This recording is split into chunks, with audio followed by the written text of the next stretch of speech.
As I'm running through this jungle, I see faces.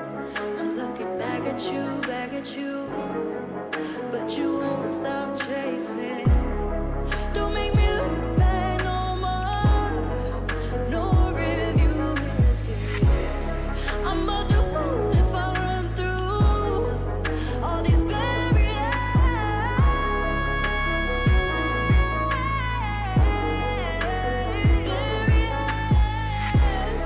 Don't make me look back no more. Try to make me fall, yeah. Don't make me look back no more. No rearview mirrors here. I'm about to fall if I run through. Try to make me fall, yeah. Don't make me look back no more. No rearview mirrors here. I'm about to fall if I run through.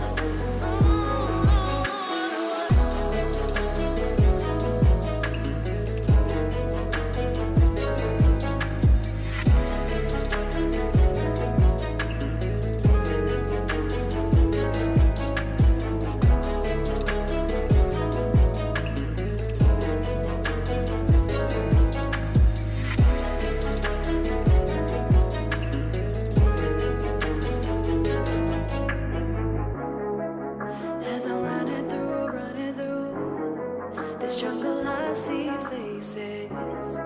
I'm looking back at you, but you won't stop chasing.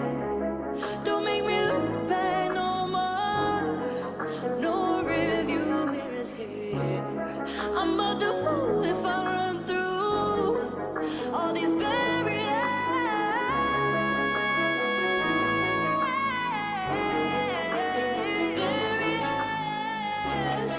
Don't make me look back no more. Try to make me fall, yeah. Don't make me look back no more. No review mirrors here. I'm about to fall if I run through. Try to make me fall, yeah. Don't make me look back no more. No review mirrors here. I'm about to fall if I run through.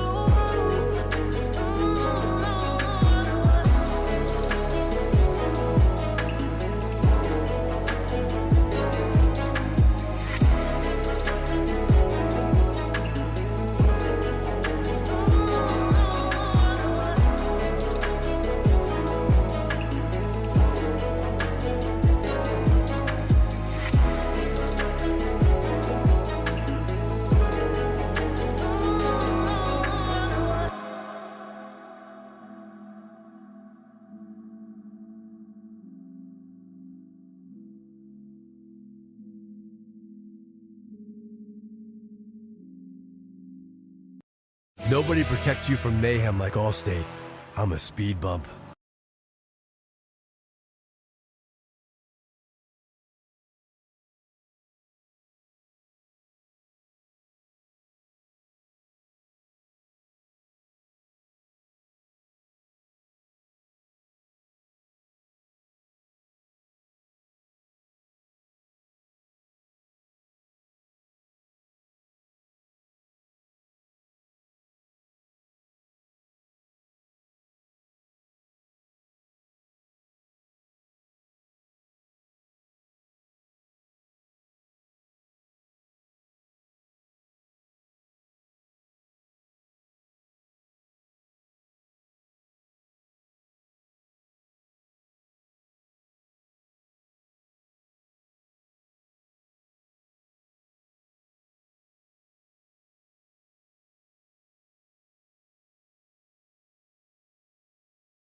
fire, fire.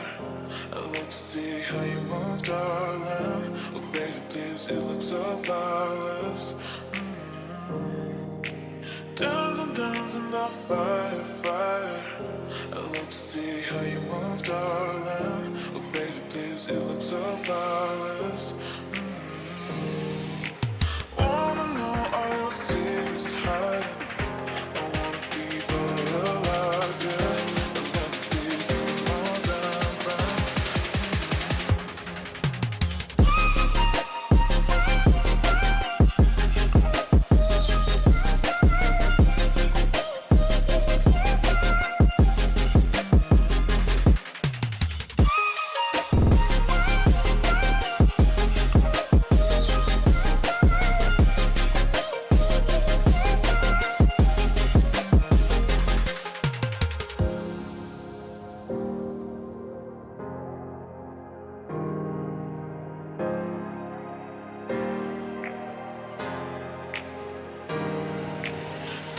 Dance in the fire, fire.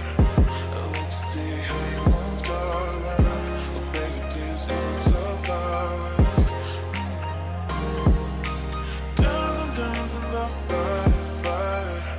I like to see how you move, darling. Oh baby, please, it looks so flawless. Wanna know all your secrets hiding.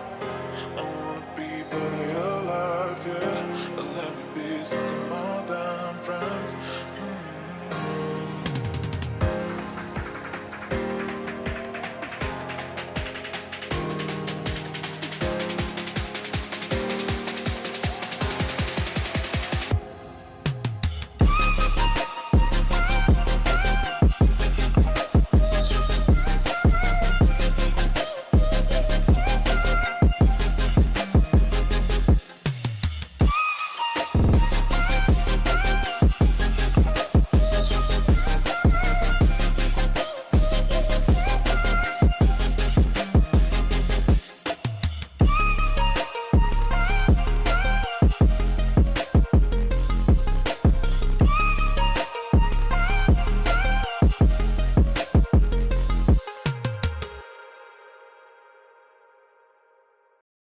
Welcome to Allstate, where saving on your auto insurance is kind of like...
Let's take a ride, let's take it. Ladies and gentlemen, may we introduce Your Majesty, Queen Jenny on the mic.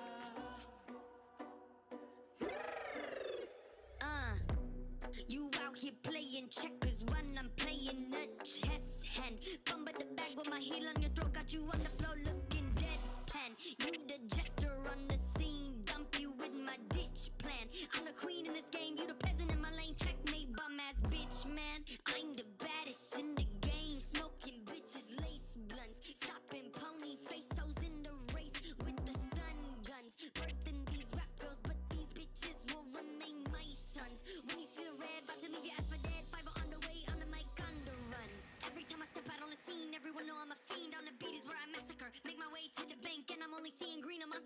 mic, take a look at my track record.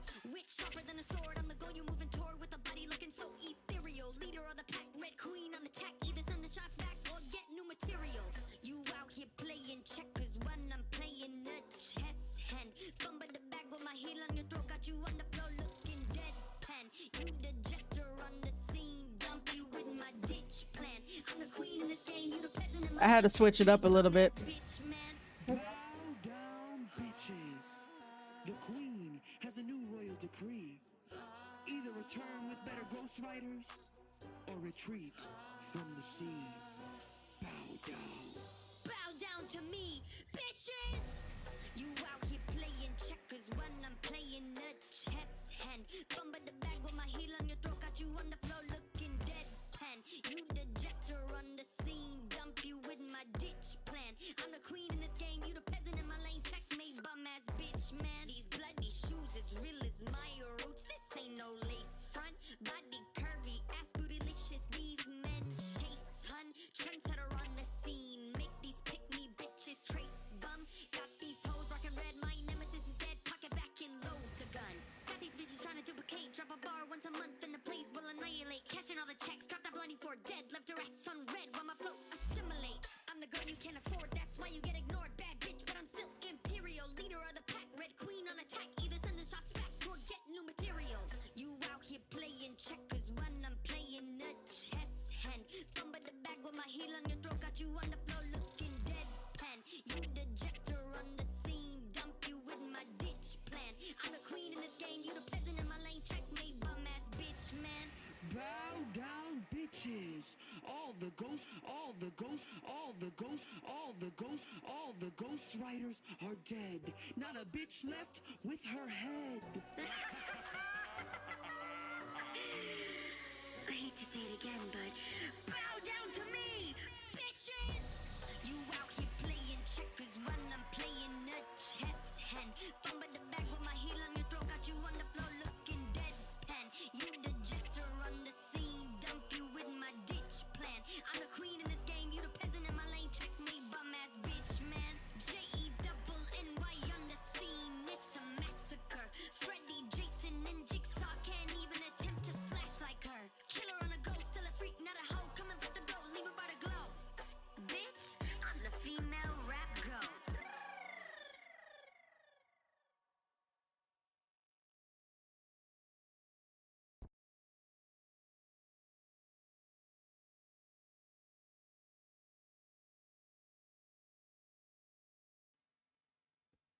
If you guys ever want to know what I listen to GTA role playing songs a lot more. So yeah, I have everything set up. It's just that for some reason my NVIDIA broadcast does not want to pick up my mic, as it's saying there's no freaking microphone detected, and I'm thinking I'm gonna have to update it, but I'm not gonna do that now for the sake of the stream. So yeah.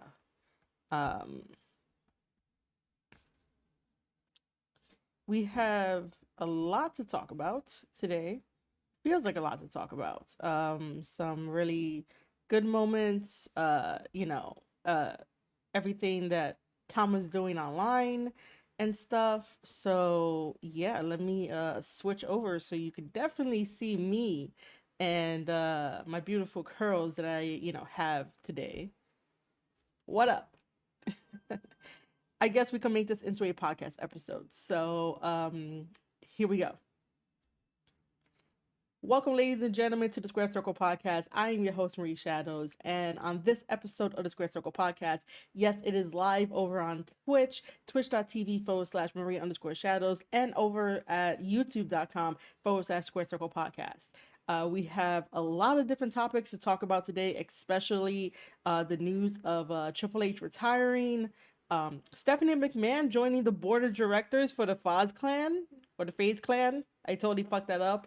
Guys, do not come for me because yeah, I don't want that to happen. I do know a little bit about the Faze clan, a little bit about it, but I just think it's very interesting that Stephanie McMahon will want to join the board of directors for that. That's something just wild, and I didn't have that on my bingo card at all. And at any point during this live stream, you guys could let me know if my mic sounds okay, because my mic does not have the settings that it normally has. So let me know if it is okay. Other than Triple H and Stephanie McMahon news, there is going to be some talk about Tama tweeting at everybody and basically setting Twitter on fire like he always does. And then after that, we're going to be talking about what's the other thing I wanted to talk about? There was something else. Well, obviously, if you guys have any questions, we could do a Q&A. Oh, yeah, and then also a little special announcement that I was thinking about. And, you know, as I probably talk about it, you know, those in the live chat can, you know, give me their opinions and stuff like that. New Japan Cup starts back on the 26th, so it starts most likely today for them over there in Japan. And then for us, it'll be the next day. And then obviously, your girl here celebrates her birthday on the 28th. So yeah, most likely we are doing a birthday stream. So, you know, I don't know how that's going to go. But always you could just type into the chat the command if you guys want to send me treats just to keep me going during the stream, and as a way of, you know, an early birthday present. It would always be in the form of this command, which is exclamation point treat me. And now for those that are listening to this as an audio version on the replay, you guys should come over to the live streams one day. And yeah, that's what I explain about half the time. So yeah, let's see. I think we should start off with the Triple H news, just because, you know, we could get into New Japan a little bit more later. I should save the Triple H news for, you know, for later so that people can like stay and watch. But, you know, it's very simple. You know, the full entire interview that Triple H is going to be doing with Stephen A. Smith, or does he want to be called Stephen A. Smith? But Stephen got the chance to sit down with Triple H and ask him about like his health and everything. And, you know, on the surface, Triple H looks good. He looks like he's, you know, just taking it easy, relaxing and stuff. Nothing too strenuous, nothing too hard. And so, you know, he looks good on the outside, on the surface. And then he decided to tell a little bit about his, you know, near-death experience, which was very hard to hear, because you don't really want, you know, someone like him to like go through that, or anyone at all to go through that. So basically, yeah.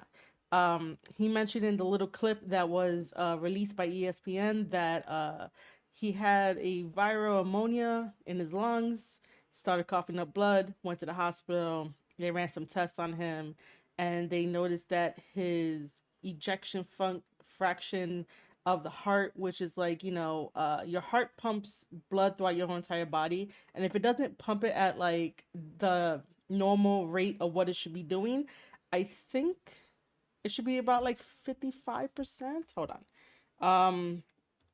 I had to look it up to be like, what exactly is he talking about? So usually,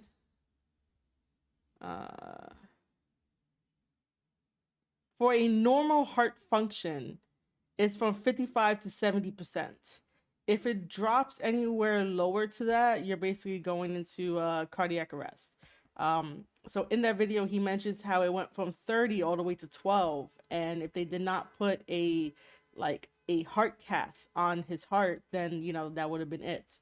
Luckily, you know, they caught it in time. Luckily, they told him to go to the hospital and then, you know, to do surgery on him, to add a defibrillator inside of his chest. And then that one question came about when Stephen was like, hey, you know, what do you say to the fans that say, are you going to wrestle again? And Triple H was basically like, he can't wrestle with that. There's no way that he can wrestle with a defibrillator in his chest. And then I think he sort of, sorry, I think he sort of makes a tiny bit of a joke uh, on a very difficult situation by saying that it's not a good idea to get zapped on TV. And then, that's how I know that sometimes his humor, at least his humor, is not gone, because that was probably like a very horrifying thing just to deal with. So, yeah, thankfully he's with us still, and he gave us great memories. I basically wrote a quick little write-up, explaining it, and I mentioned how, like, when I was going to get interviewed for WWE, I had to go to a production building, and in the production building, when you like go through the front door, go through the alarm system, the metal detector, there was these like really huge stairs that, like, start from here and then they make their way up. And then at the top of it, it was like this really huge blown up picture of Triple H in his gear, of his like 2000s gear. And I just remember that it was like sort of looking up at, like, I don't want to use the word God, but it was sort of like, because the stairs were just like ascending, it was like looking at, godlike figure, a Christian figure, whatever you want to like call it. Um, so yeah, that's my like experience with that, or just my story about Triple H, a tiny, tiny, tiny little story. But it was just really fun to just see that right before I had the interview, and then obviously I got the job for WWE back in the day, and then yeah, and then I'm here talking with you guys about professional wrestling and all of that. The rest of the interview comes out tonight. So that's going to be very interesting to watch and do a write up, and then we could talk about it more and all that. Aside from that, they didn't give really, really anything much. They just basically mentioned that and how it happened. But, his condition was reported 5 months ago. So, someone out there was definitely right about, Triple H being in a really interesting predicament. And then, it being worse than anything else. So, yeah. That's that on Triple H.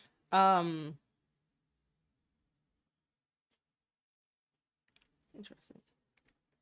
So, the next thing will be Stephanie McMahon is now on the board of directors for the Faze clan. I don't know why I won't call it the Faze clan. It's not the Faze. There's no Faze in it.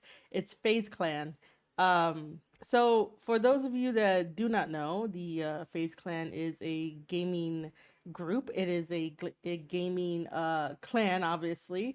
And they are really big in numbers, and I basically know them more for playing Fortnite.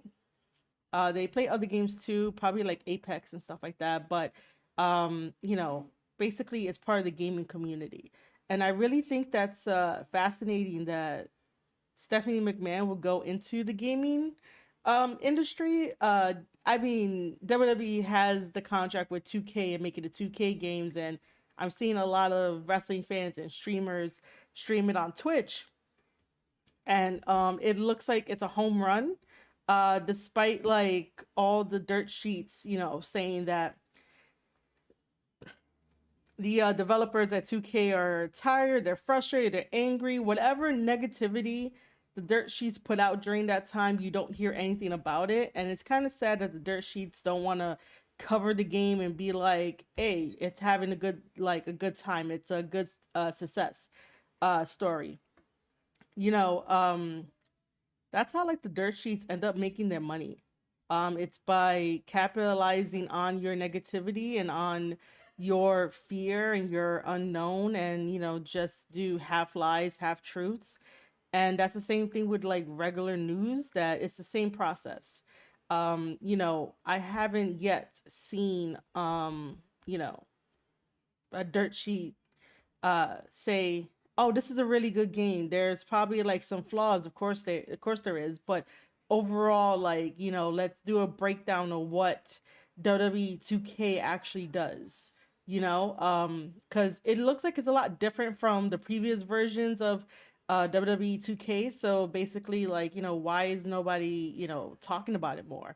I would love to, but I don't have the funds or the money to get the game, so I can't do it myself. I would love to do it, and if you guys ever want to help me out, the best way to do that is through visiting ko-fi.com/Maria_shadows. And if you just want to give a one-time donation towards that, that's great too. But yeah, it looks like a pretty fantastic game. Everyone is playing it, including wrestlers, and it's really feeling like, you know, the community is doing something good with it. So I don't know when the fascination for Stephanie McMahon like wanting to apply to the Faze clan like happened. I don't know too much details about it, but it came out, you know, via dirt sheets and whatever pops up on my timeline. And basically like it came and then like it left. And I'm here like, yo, no one's talking about this on their podcast. Like no one's talking about this. Like no one finds this interesting. Like I didn't have that on my bingo card where like you know, it's Stephanie McMahon joins the board of directors of the Faze clan. Like what? Like who's going to really think that?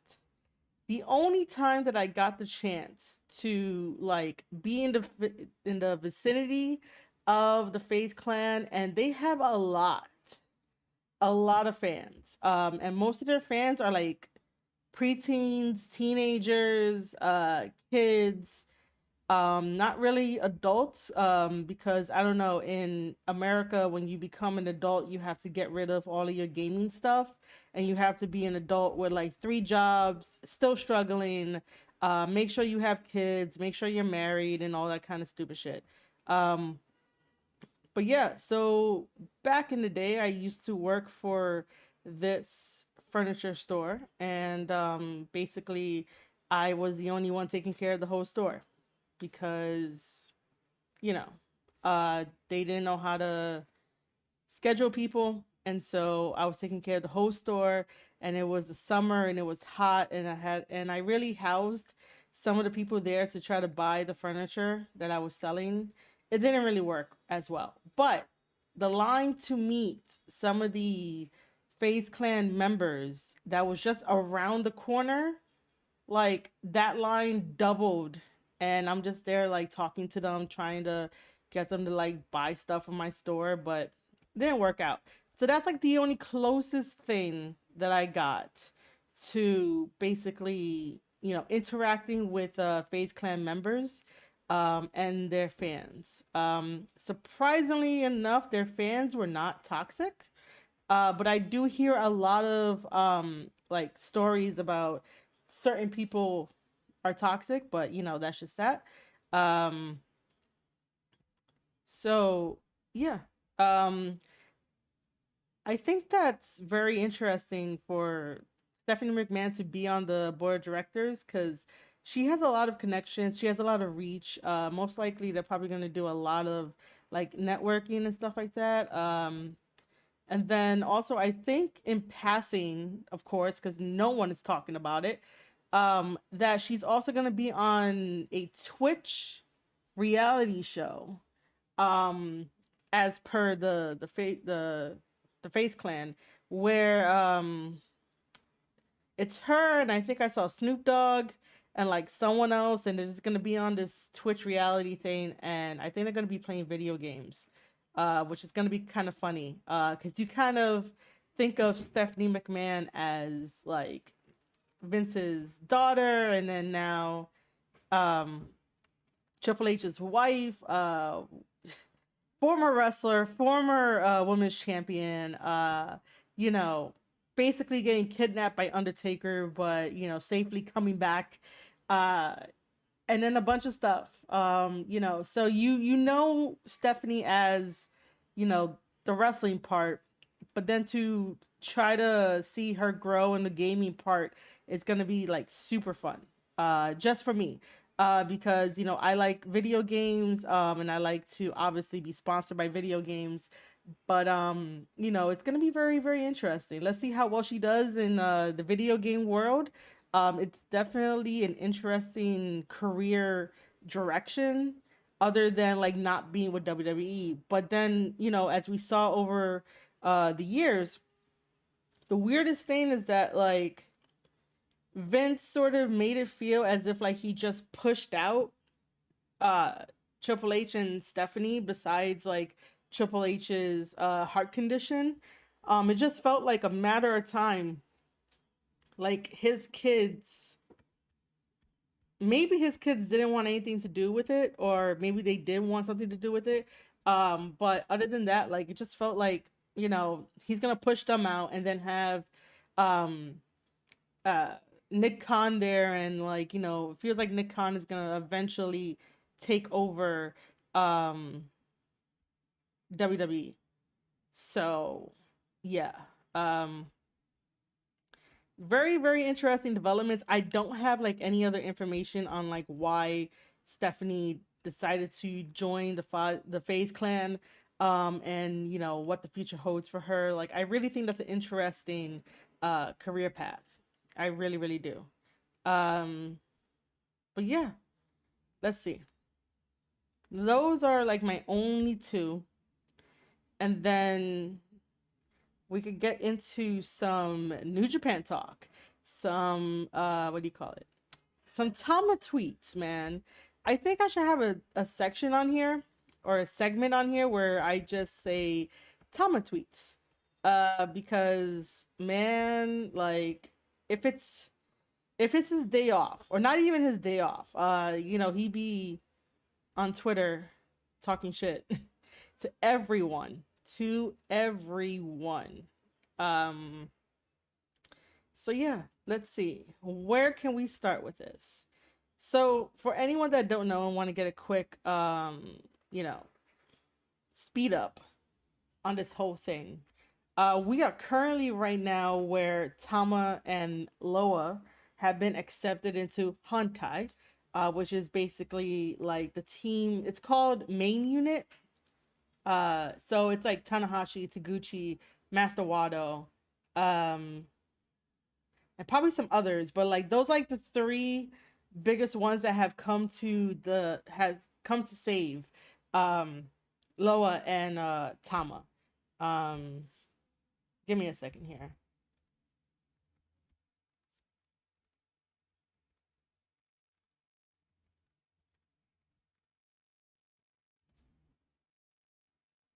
Uh,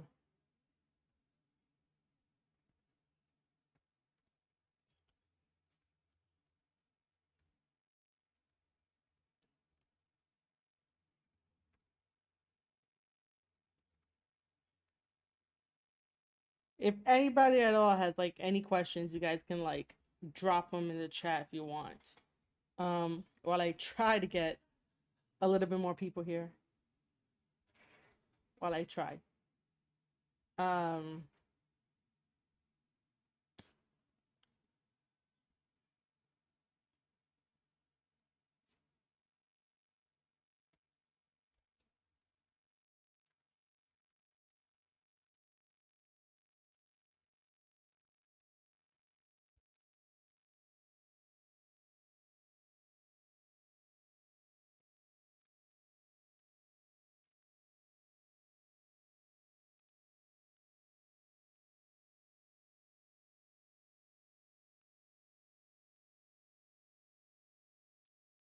all right. Uh,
I'm gonna cut this part out anyway. Really? My frame rate is going down? Yo, what up?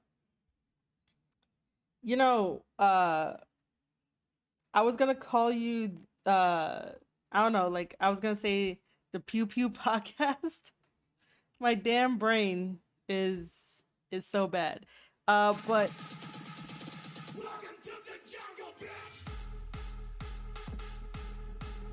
The podcast is now following.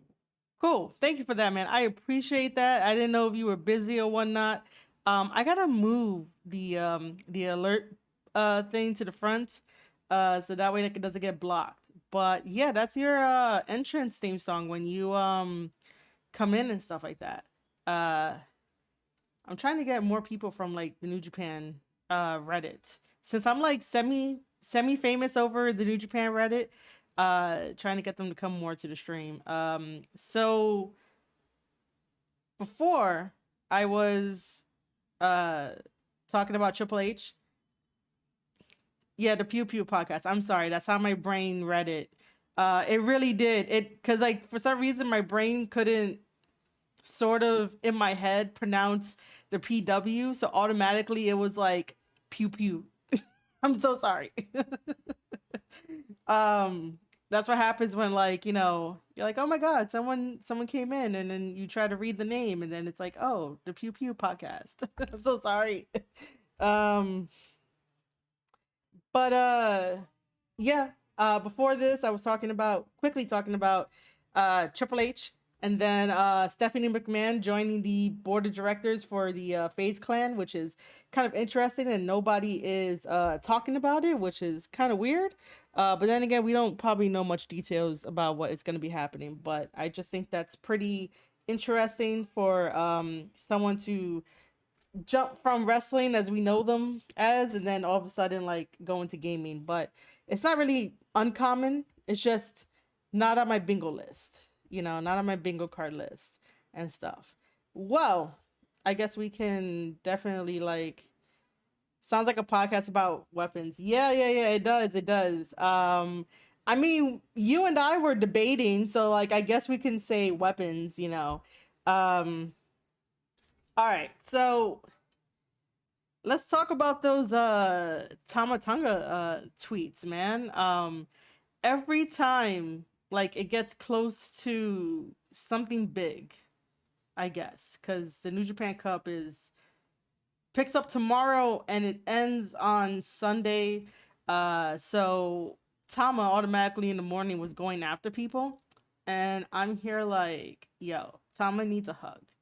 I don't know how much it is to ship out hugs all the way to Japan, but yeah, it would be nice to ship him out a hug because he needs it. I understand that Tama is, you know, feeling the effects of being betrayed, and you know, I've been there, you know, a couple of times and shit like that, but like, damn, um, you know, he's always been good at like, I don't want to say attacking people, but more of the like he's good at pushing story in like the fucking zingers that he gives everybody. He tags everybody too, which is kind of funny. So I think that let's see. His first tweet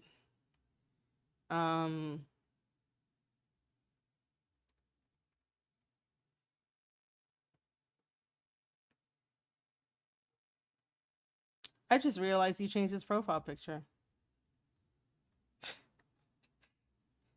So I guess from now on, yeah, Luke Gallows did answer him. Which, you know, okay, so like Tama tagged Luke Gallows and says, why the fuck would you follow a piss ant like Jay? That motherfucker ain't done shit worthy of this business. That one, I was just like, bro, what are you talking about? Like, what is happening? Luke Gallows did reply saying follow. Nobody is following anybody in our club. Just everyone outside looking up at the top of the mountain. And then he hashtagged it with World Famous and then Bullet Club. And then here comes Tama with a little laughter and says, "Answer me this. Is Jay White the leader of the Bullet Club?" And I'm here like, what is going on, man? But then again, like, there's no Bullet Club without Tama. That is a given. There is no Bullet Club without Tama. And what I really wanted to do was like backtrack.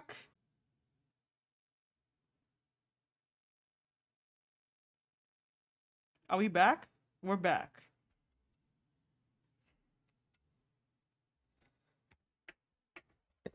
Okay.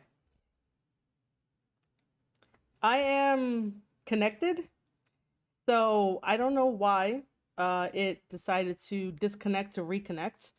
Now when I put this together, I'm gonna have to like chop it up.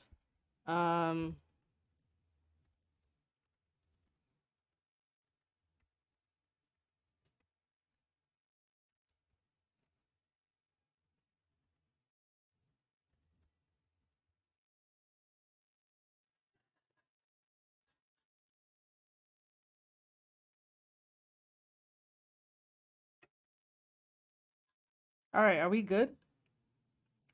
Are we good?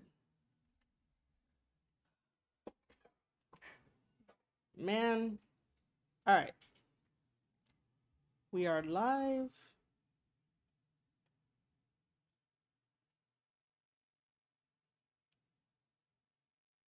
Cool. We're good. Excellent. Awesome. Yeah, I am hooked up to the wire, so I don't know why it would not like why would it do that? Like it hasn't done that in a while. Um so yeah.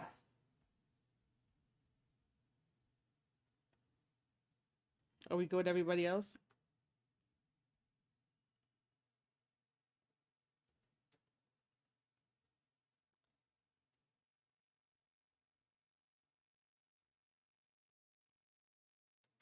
So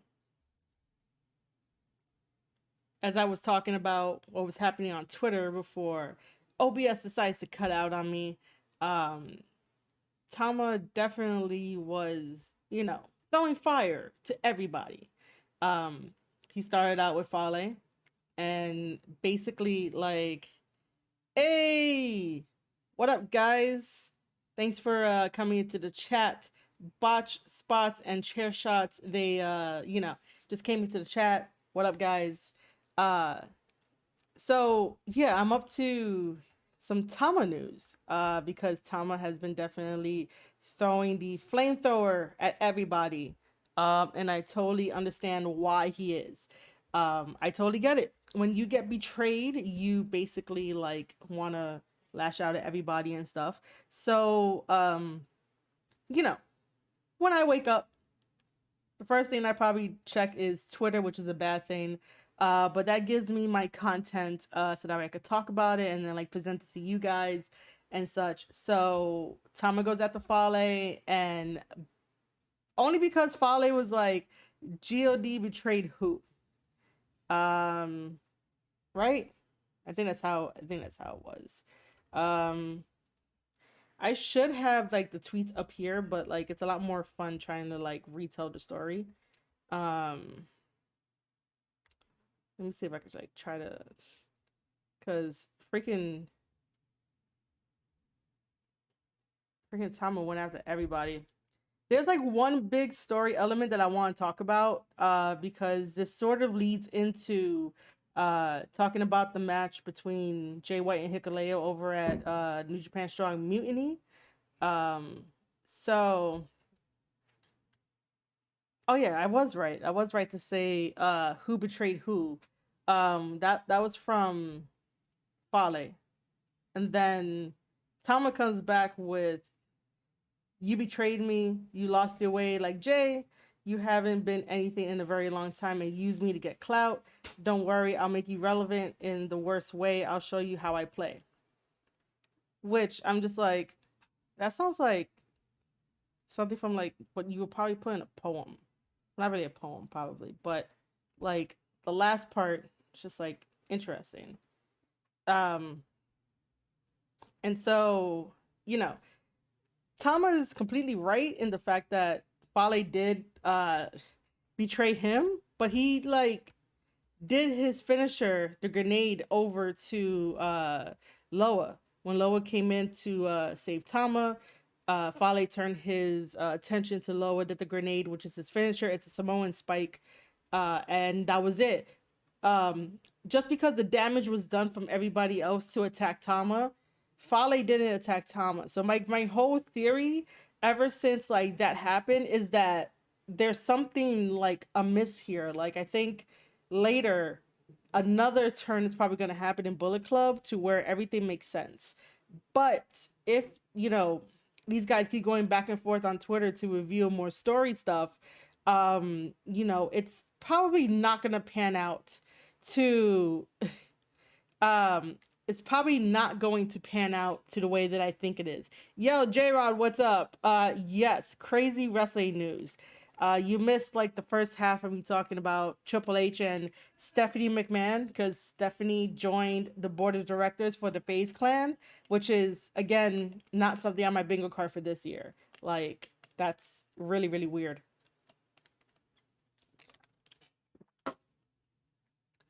And so, getting back to this whole Bullet Club drama thing, so yeah, like, you know, if they keep going like this on Twitter, my initial theory is not gonna happen where like another turn is gonna happen. So Fale basically like responds back to Tama and says, the Bullet Club made all of us. When you think you're bigger than the club, then the club will deal with you like we have with others. You'll be back. They always come back. And he's like telling everybody to buy his shirt. The thing that I want to address before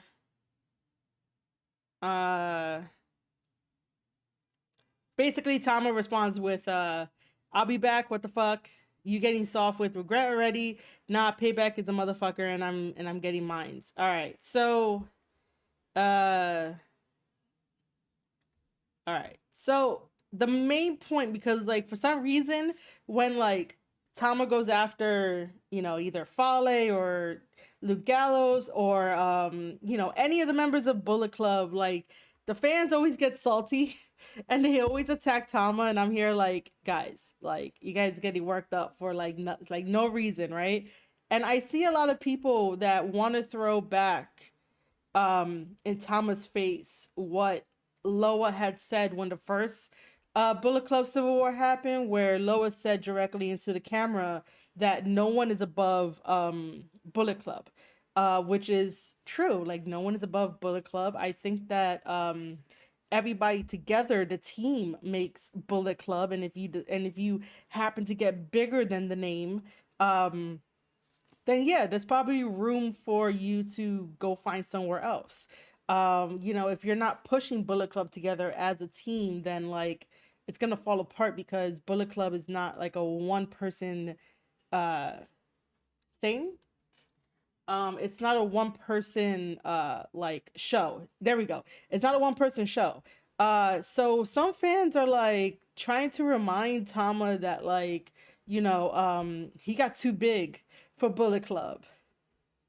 If we're really being honest, Jay White got too big for Bullet Club. Because if you notice, every time we talk about Bullet Club before the betrayal happens, we always say either Jay White or Tama, right?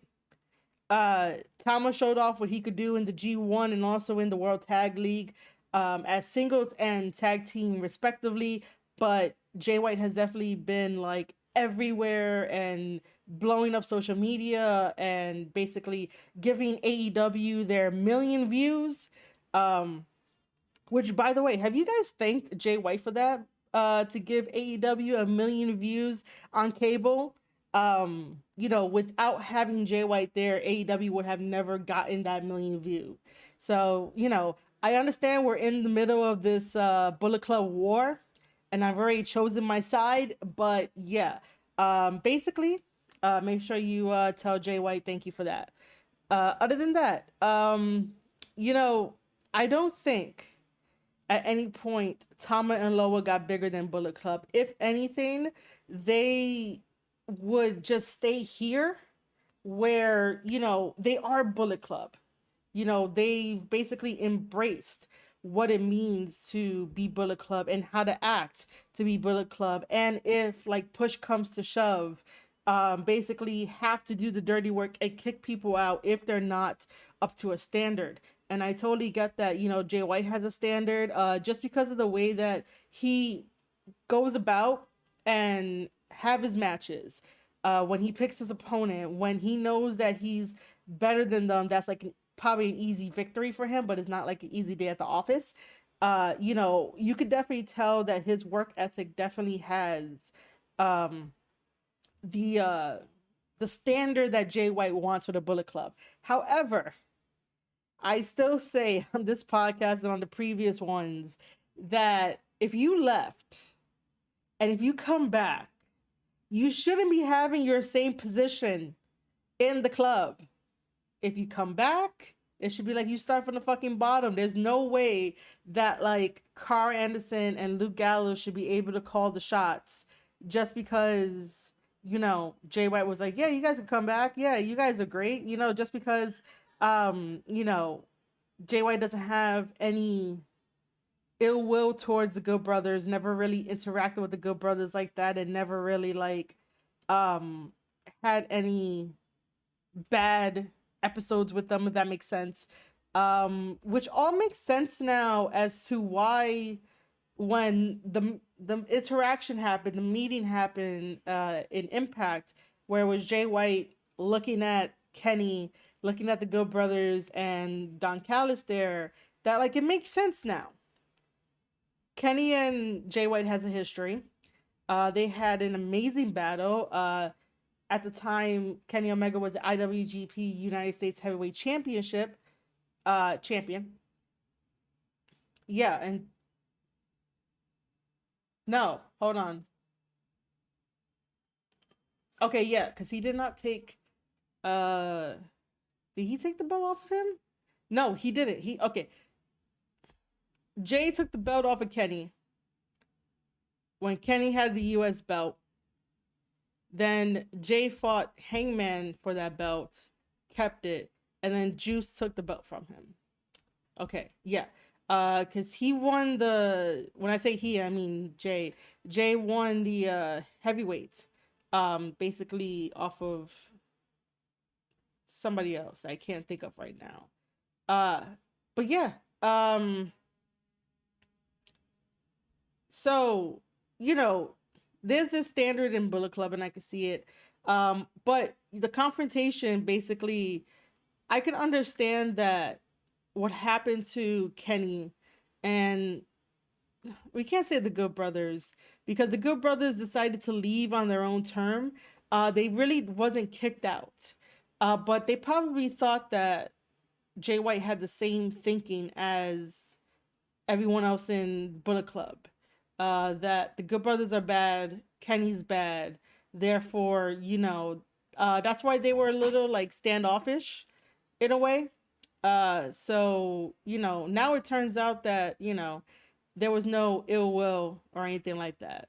And that's how you can tell that Jay White was definitely the face of Bullet Club at that time. And I don't mean like babyface. I mean like the forerunner, the person that like you put in front, so that way people can be like, oh, okay, you know, you talk to him before you like talk to anybody else. But for some reason, fans have this notion of that Tama.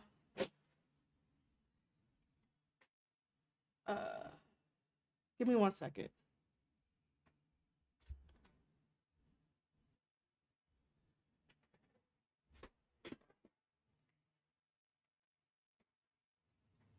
What happened?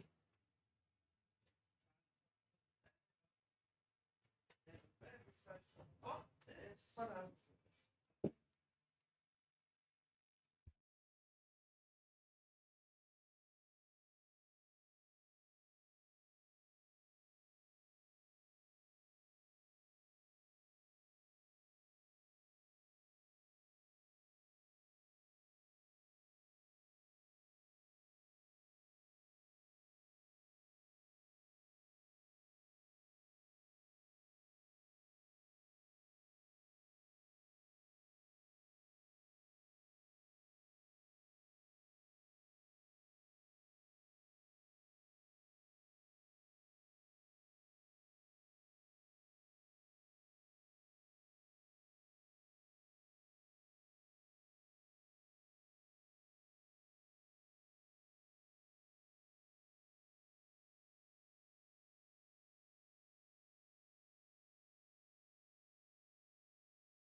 All right, sorry about that. Um, had to go deal with something a little bit personal. Uh, so yeah. Um, so basically, there's a difference between uh supposedly Tama growing and being bigger than Bullet Club, and then versus the way that Kenny and the Elite got kicked out, because the first Civil War with Kenny and Cody, that definitely was like, yeah, you guys are above Bullet Club, you guys are basically like you know not representing Bullet Club how it should be. um while Tama went back to Japan to be in the G1 and also World Tag League, and basically was like, where is Jay? Where is Jay White? If you guys like haven't noticed, whenever we say, you know, Jay White and we talk about his accolades,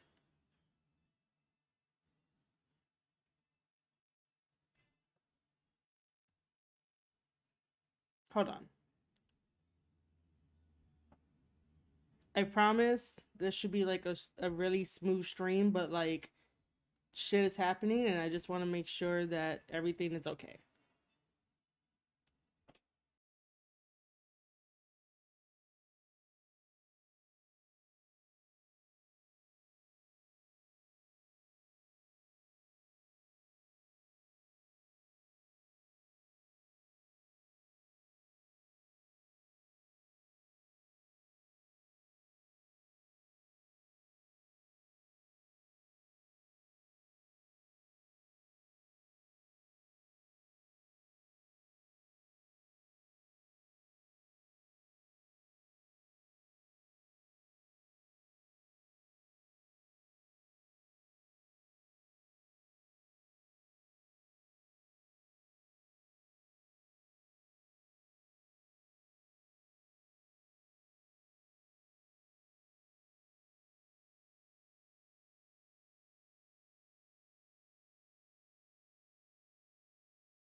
All right.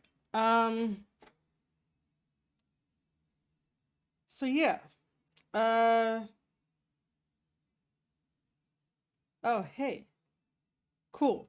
Um yeah, things are not happening here in my house so smoothly. That's why I have to be like, hey, let me, take a moment. Um so basically, uh we're talking about the whole entire Bullet Club situation where fans seem to think that Tama has outgrown the Bullet Club and has become bigger than the Bullet Club, and that is basically bullshit. It's bullshit because, there's a difference. But then again, I guess this is like subjective thinking, right? Because my thoughts are not going to be the same as someone else's thoughts when you ask them the question, what does it mean to be bigger than Bullet Club, right? So, in my opinion of what it means to be bigger than Bullet Club is that you go the Kenny and Cody Rhodes route, where basically the Elite blew up, and thanks to being the Elite, basically Bullet Club blew up, and that's how we got more fans, and that's how they bought the merchandise, and obviously Bullet Club made a lot of money, Japan made a lot of money, Hot Topic made a lot of money, the Young Bucks made a lot of money, everybody made money, cool, even Tama and everyone else, right?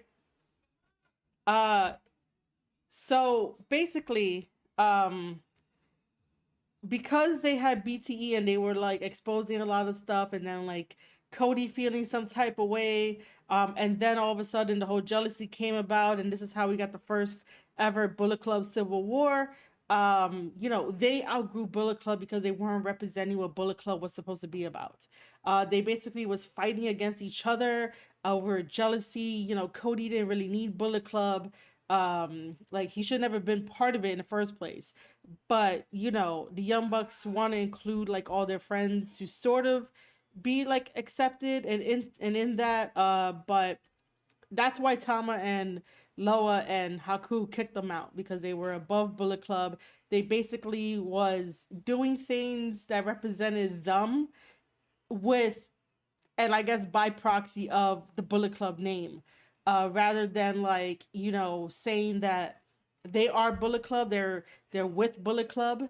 Um, with this situation with fans telling Tama that he outgrew it makes no sense, because Tama was there during the G1 and World Tag League. Sure, Tama probably fired off, you know, some shit, saying that, Jay, where are you? And Jay's over here in the States, you know, fighting in New Japan Strong and taking bookings, while Tom is over there still carrying the flag of Bullet Club. So to me, that doesn't really make him bigger than Bullet Club, because when we talk about accolades and when we talk about Jay White's accolades, we always announce his accolades first, and then at the end it's Bullet Club leader. It's never Bullet Club leader, you know, Switchblade Jay White, or like Bullet Club leader King Switch, or Bullet Club leader Triple Crown champion. No, the only like quadruple crown champion, and stuff like that. So like all of his accolades are never second, they're always first, and like leader of the Bullet Club is like last. So to me, that will be considered him being above Bullet Club, just because, you know, it's never like the other way around. See, if we were to talk about Tama and basically say that, you know, it's Tama Tonga of Bullet Club. They are IWGP champions of Bullet Club. Well, I'm doing it there rather than the other way around. But they basically carry, you know, the Bullet Club name. They stay within the confines of it while still, like, you know, people know who they are.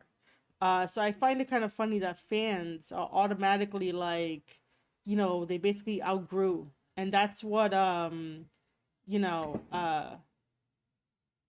that's what like Fale was saying in his tweet back to Tama about how like, you know, Bullet Club made us all. True, Bullet Club did make everybody, but sometimes when people talk more about you and not Bullet Club, you know, that's where the line should be drawn. Every time we talked about Tama, it was always Bullet Club affiliated. If we talked about, you know, Jay White, it's basically we acknowledge Jay White. So like fans are trying to like spin this narrative, and I'm here like, it makes no sense. It doesn't make any sense. I'm trying to make sense out of it sometimes. Freaking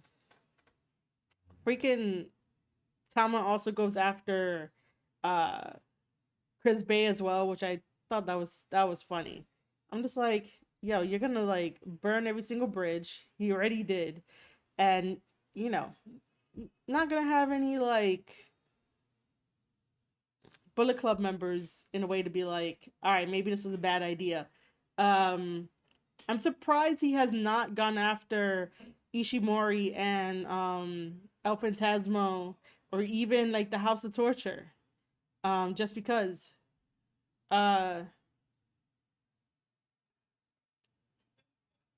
Yeah, acknowledge Switchblade. Like, whenever we talk about him, dude, that's what I mean. Whenever we talk about him, you be like, acknowledge him anyway. But then again, I'm still on Thomas' side. So let's see. He also went after Osprey, which I thought it was pretty funny.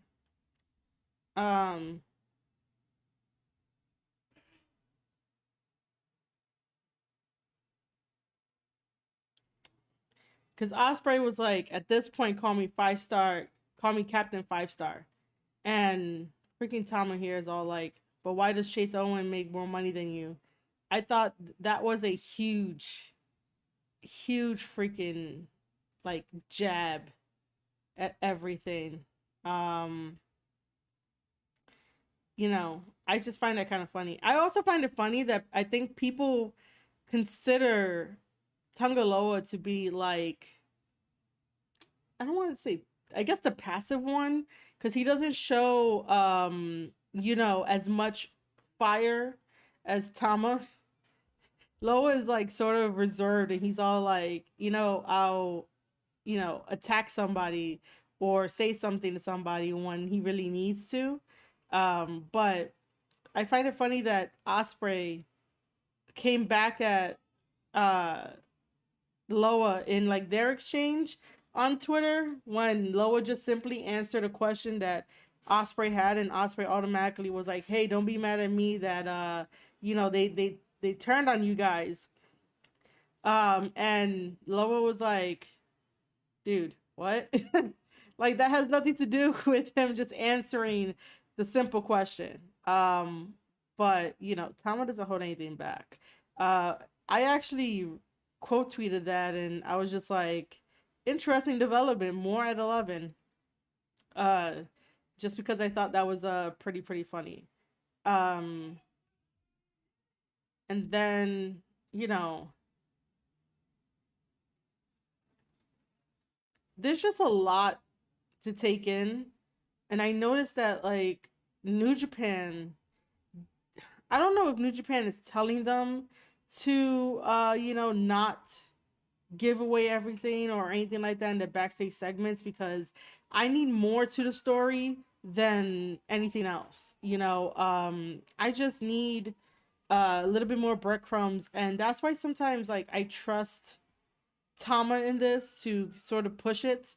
Um, you know, I guess he has Twitter to just do that, but I just need something.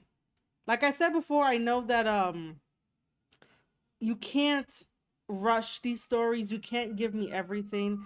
And that's not what I'm really asking. I'm just asking to give me a little bit more context as to why you know, they feel like, well, if they do, because fans are feeling like Tama is basically like above Bullet Club. You know, so it's more like, does Bullet Club feel that way? You know, did Jay White feel that way? Because I totally still think that Jay White was threatened by Tama. So, you know, I need more story than anything. Um, I also need Fale and the rest of the Bullet Club members, when they get in front of the camera and they start talking about their backstage segments, that they don't say the word garbage or trash and then try to use synonyms. Like, I know all of them have an extensive vocabulary. Probably Gato too. If Gato wants to cut it in Japanese, let him cut it in Japanese.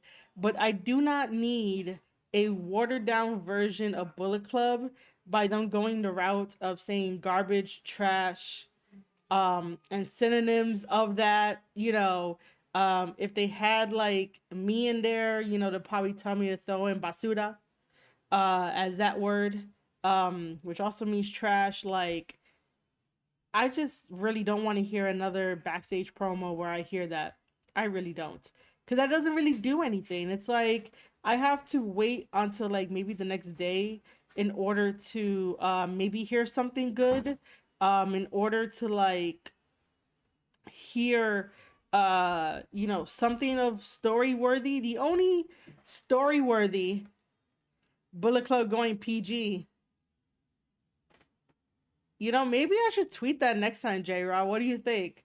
If I do, I'm definitely going to hashtag it, blame J-Rod, and see what the fuck is going to happen. Get you in trouble in the process.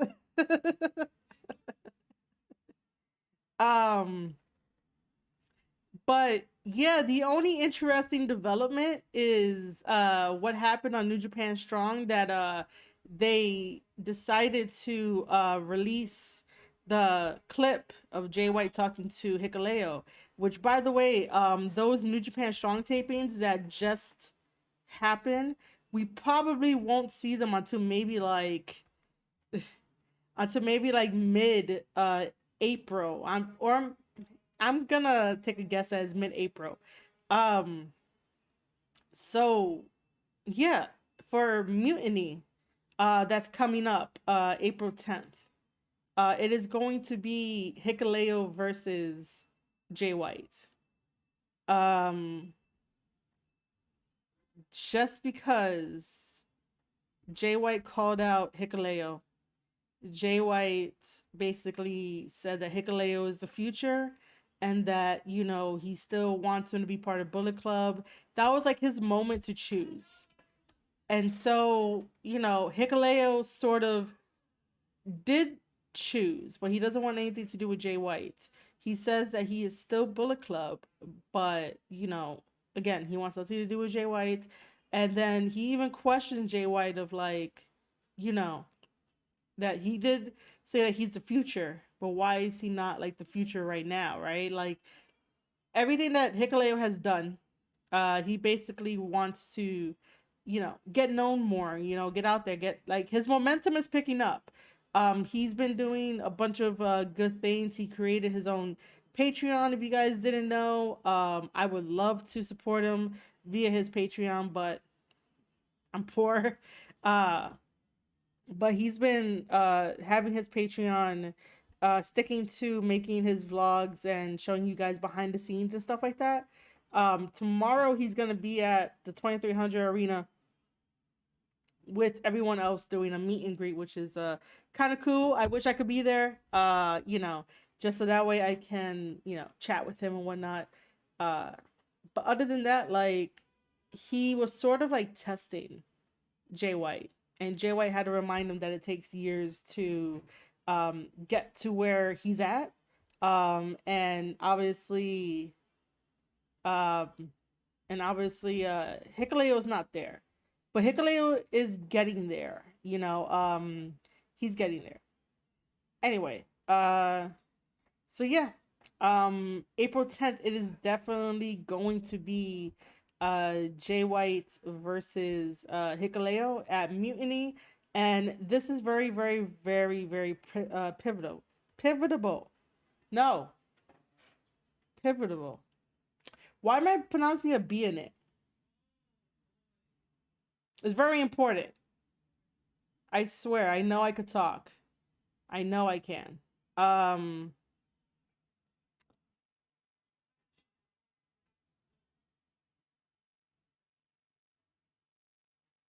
Same here, but I gotta work.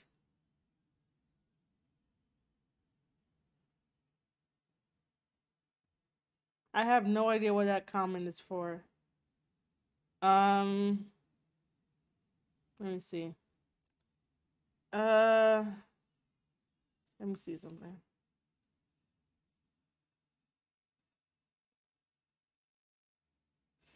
Oh, for the meet and greet. Oh, okay. Yeah, but the 2300 Arena is all the way in Philly. I mean, I don't have a car, and the person that I know that has a car, I haven't talked to in a while. So, yeah, we're off doing our very own things. So yeah, you know, this match is important because the story could be taken in any other way. Where like, you know, it could be like, imagine if Hikuleo got the victory over Jay White.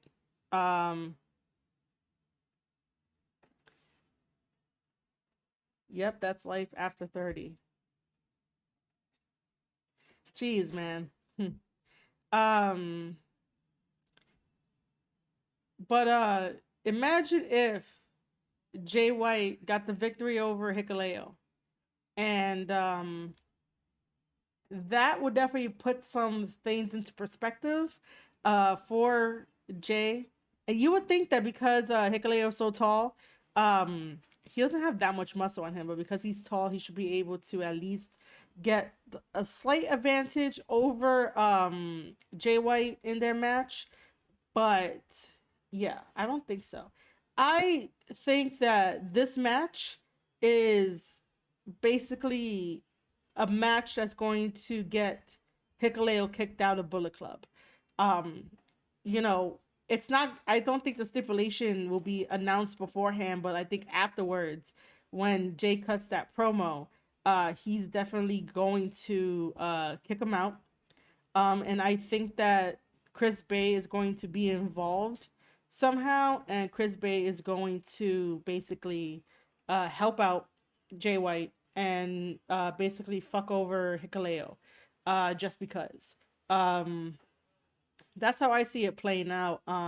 If New Japan and if Jay White basically gives Hikuleo the win, man, that's gonna be really exciting. Only because like over in Japan, Tama and Loa are trying to figure out where they belong and like, you know, trying to get victories over like the number game. But Tama and Loa got dealt a really bad hand, and you know, that's why the betrayal there is like so real. But then like if Hikuleo wins, you know, maybe there's like hope to like give them. I really, I swear, give me a second.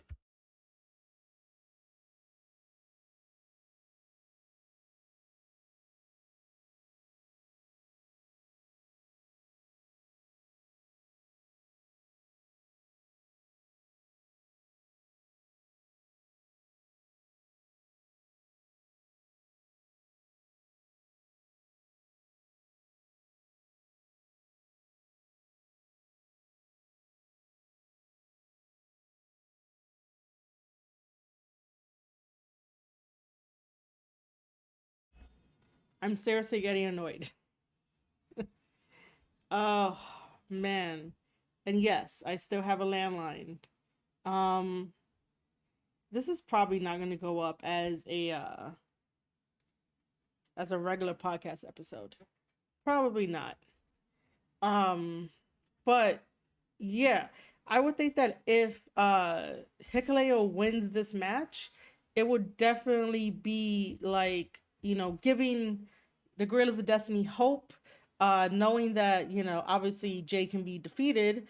But see, this is the thing that I want the Bullet Club members to like really do is that basically use Bullet Club tactics against each other, even though it'll probably cancel each other out. But, you know, I know Hikuleo probably isn't that long in the Bullet Club years wise, but, you know, with everything that he's watched and paid attention to and trained and just watched from afar, like, you know, you pick up on little things that your teammates do.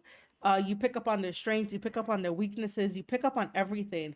And so, like, that's what I would love to see in this match, that Hikuleo uses those tactics against the people he goes against. That's what I want, like, God to do, is use those tactics against, you know, everyone else. So, yeah. Um, I can't wait for that match because that match is, you know, going to be story driven, and I need more story driven in New Japan Pro Wrestling.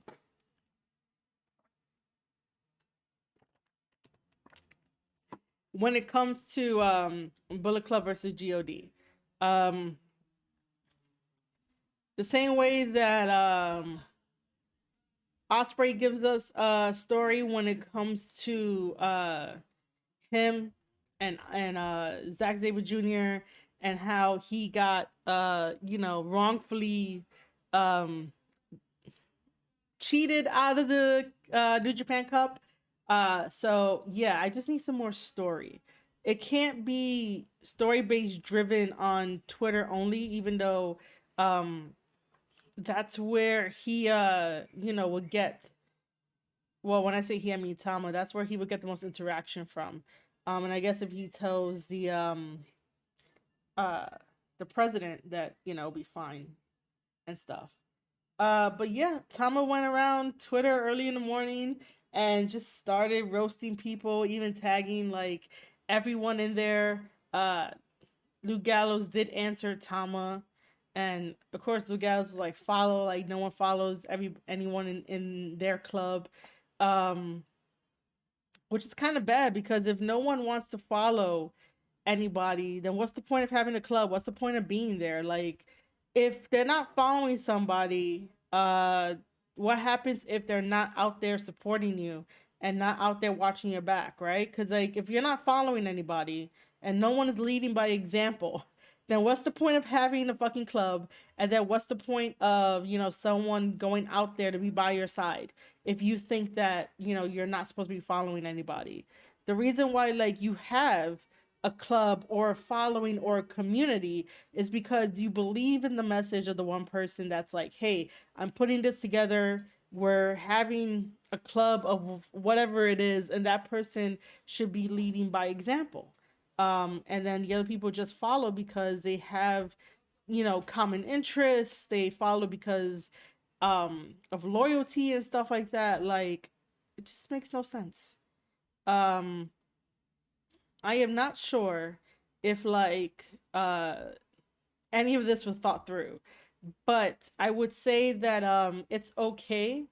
Again, I'm trusting Tama and how he's handling this cuz right now over in stateside over here for Impact Wrestling, which I got to get back onto watching, um is that apparently the Motor City Machine Guns got a victory over Jay White and Chris Bay. And I saw the promo that they did, I guess, for last night. Um, I think Jay White is going to be bringing back his conspiracy thing that he did in 2021 or 20 when he went after Ishii. After he did not get the championship title off of Ibushi. He went automatically to Ishii and was saying that Ishii was the missing puzzle and that this is why I lost and there was a conspiracy, all this kind of stuff, right? So yeah. I think they're going to be bringing that back, which is going to be kind of interesting and fun. Like, I was along for that whole entire storyline of New Japan, that it was a conspiracy, and he was using the COVID rules, like, to his advantage and stuff. Especially just laying out the fact of these were the COVID rules that you set in place, but if Ishii breaks the rules, it's okay. He gets a slap on the wrist. Oh, not him. I think it was more for like Goto and like Yoshihashi during that really nasty feud. And then if Jay were to break any of the COVID rules, like he'll get reprimanded and stuff like that. So yeah, it'll be interesting if he brings back the whole conspiracy thing. You know, I just think that sometimes it's a little difficult to keep up um with what characters to play on what shows, especially, you know, Jay plays a different character than he does in New Japan Strong, even though New Japan Strong is more like we have the matches, there's a little story in there and then backstage comments, but he's, I guess, neutral in New Japan Strong. He doesn't necessarily have like a babyface or a heel role. I wouldn't count the open challenge matches as like any of that stuff. I just think it's a very neutral where it's like, hey, I'm having a open challenge match, so you know, come down, let's have a match. Impact is more obviously of the heel type. So yeah, and then if he goes to Japan, it's definitely going to be heel type for that as well. Um, yeah, I can't think of anything else. Um,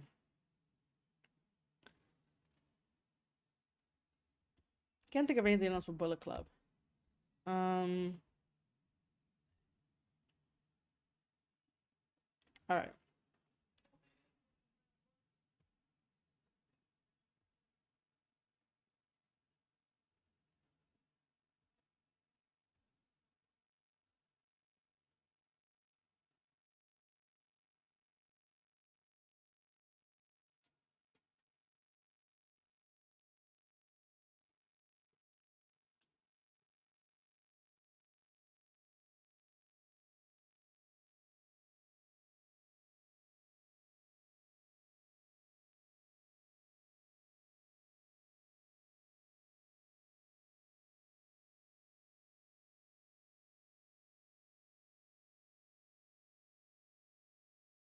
All right, for anybody over on the YouTube side, thanks for watching, but we're gonna be watching some Japanese match. Well, not really Japanese matches. We're gonna be watching some wrestling. So everyone over there on YouTube, thanks for viewing.